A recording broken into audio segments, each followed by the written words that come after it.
DMK வந்து அந்த Chennai 28 boys மாதிரியும் அந்த ஸ்கூல் பசங்க வந்து ஏமாத்தி ஜெயிக்கலாம்னு நினைச்ச மாதிரி இவங்க அந்த மைண்ட் செட்ல தான் வந்தாங்க சட்டசபைக்கு. இது மச்சான் வந்து மாடத்துல உட்காரு, நான் எப்படி பேசி ஓட விடுறேன் பாரு அப்படின்னு. கட்சியில் பார்த்தா அவங்க பேசி ஓட விட்டாங்க. மச்சான் முன்னாடி ரொம்ப அசிங்கமா போச்சு.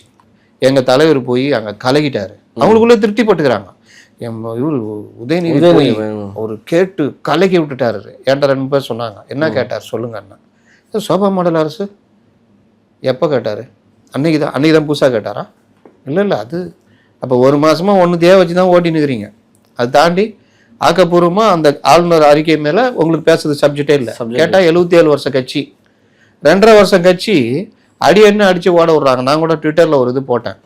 சென்னை 28ல அந்த பசங்க ஆமா லாஸ்ட் பீச்ல விளையாண்டு ஏமாத்தி 600 ரூபா, ஆனா 600 ரூபா தானே இருக்குது, சரி வாடா அப்படின்னு பெட் மேட்ச் போட்டுக்குவாங்க. அவன் நிமித்திடுவான் போட்டு.